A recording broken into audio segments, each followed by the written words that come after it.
Welcome to Rena's jungle, green and wild and free. Alright, hi you guys, and welcome back to Rena's Jungle. Today we are doing a special little video. So it is summertime. Summertime basically is here in our Rhode Island where I live.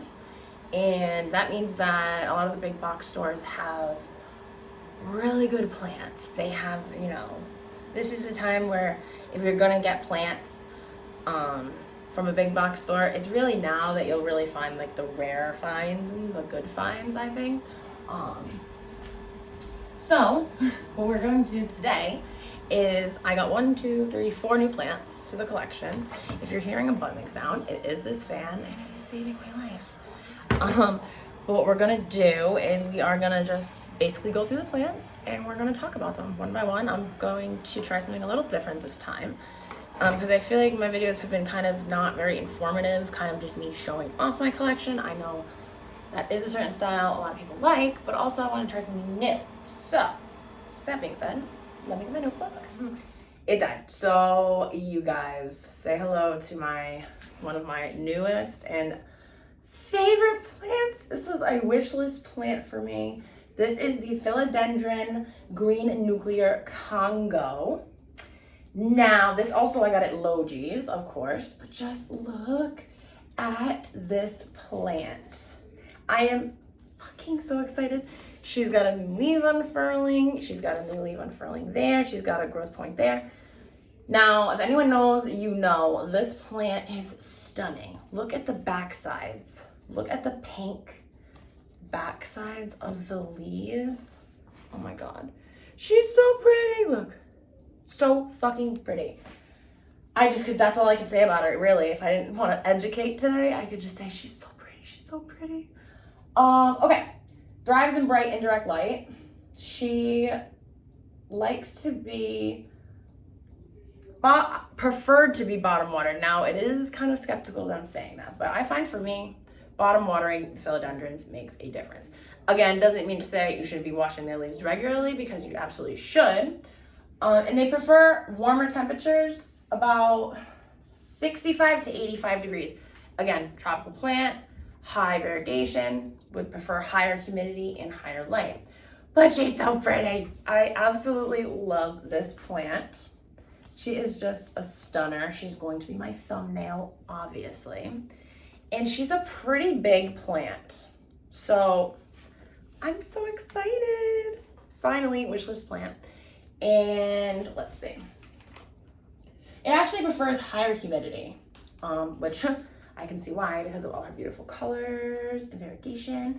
Just like any other beautifully variegated plant, they do prefer higher humidity. But yeah, so one of my favorites in the collection now, my Philodendron Green Congo Nuclear. We are moving along here. Next is my variegated shell ginger plant. Put this there. So I did get this one at Home Depot. This is a Home Depot find. Don't really know much about variegated ginger plants whatsoever. I'm just dropping soil everywhere. But she is a beautiful, beautiful plant. Her variegation is stunning. The creamy color, absolutely beautiful.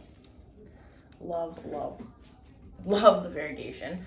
As far as care tips, plenty of bright and direct light, but no scorching sun. Morning light is best. Harsh afternoon rays kind of burn and crisp these leaves. It is a tropical plant and it loves high humidity above 60%, which will give it, again, that beautiful creamy yellow variegation that I've recently been obsessed with on plants. And regular watering. So inside plant, I would say probably to bottom water. I've been bottom watering. I find her leaves don't get damaged and is crisp. And she's been doing really well. She has been on the porch. It's been really hot here, but I think this week coming is gonna kind of cool down. So I'm probably gonna put her in the plant room. But yeah, again, beautiful plant. I'm obsessed with the Aurea variegation. And I'm hoping that she's gonna stay doing this good. She has a bunch of babies at the bottom too. So yeah, this is my third new plant, certainly not least. is my Euphorbia Lactea White Ghost. This I actually got today. I did get it at Lowe's. There was one. I am so fucking excited to have this cactus in my collection. Love the milky, creamy yellow variegation on her. Stunning.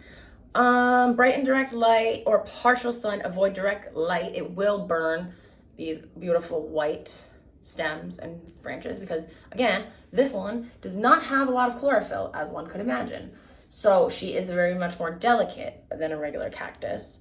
Watering, let completely dry out first, like completely, just as I do to all my other cactus in Sansevieria. I let them dry out. So, and she will be getting bottom watered, and she will be going in a terracotta pot.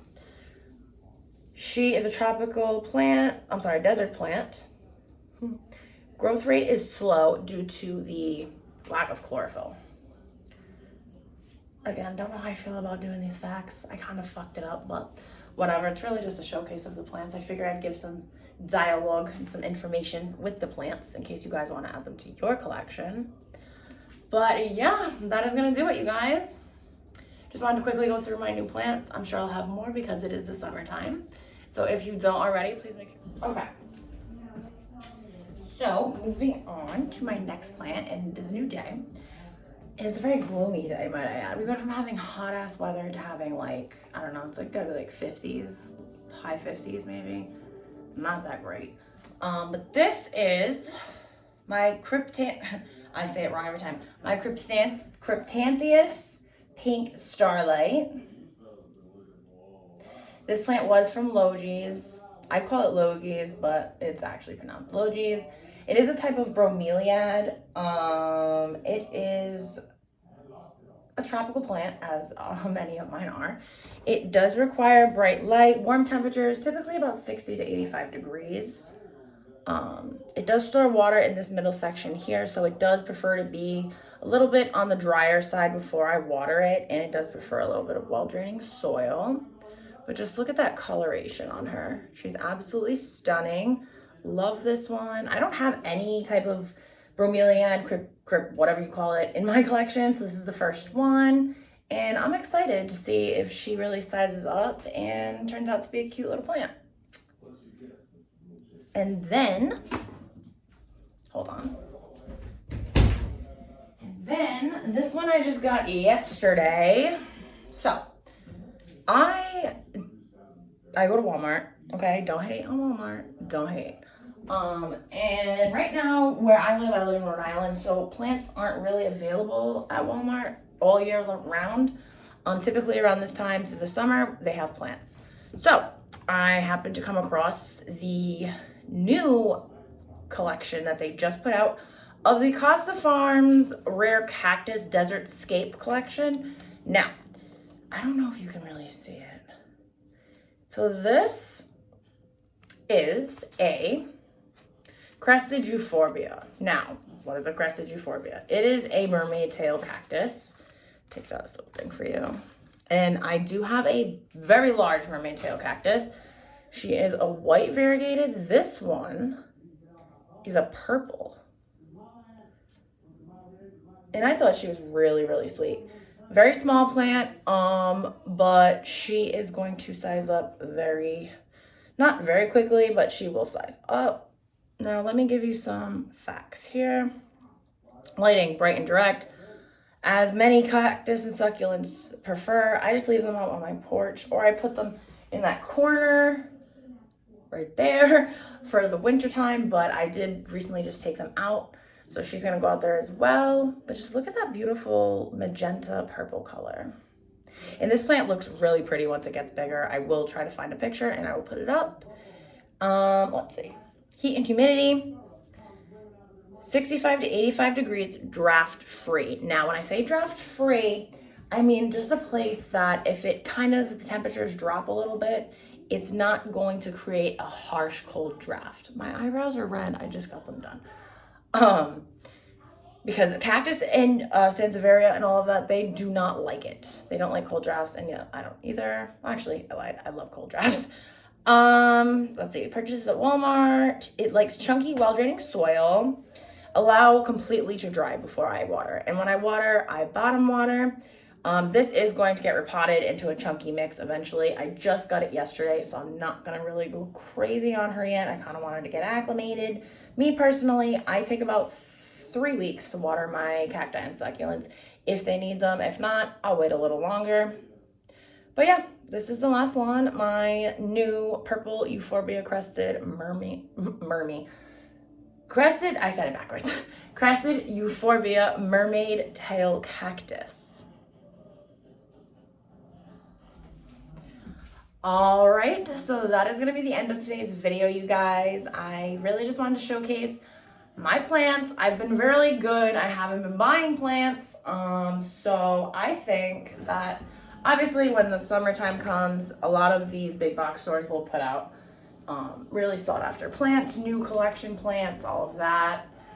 And obviously I had to treat myself to this beautiful Congo nuclear. And yeah, one final look just because she's my favorite. I could have did a whole video on this plant, honestly. Just stunning. I put her in this little pot as well. So cute. I wish I could put her downstairs so I could see her all the time, but it is what it is. So yeah, you guys will probably be seeing more plant haul videos, you know, more frequently than usual, as it is summer and this is the time where I buy my plants. So yeah, here she is. Thank you guys always for watching. If you don't already, please make sure to follow, like, and subscribe to Rena's Jungle. Welcome to Rena's Jungle, green and wild and free.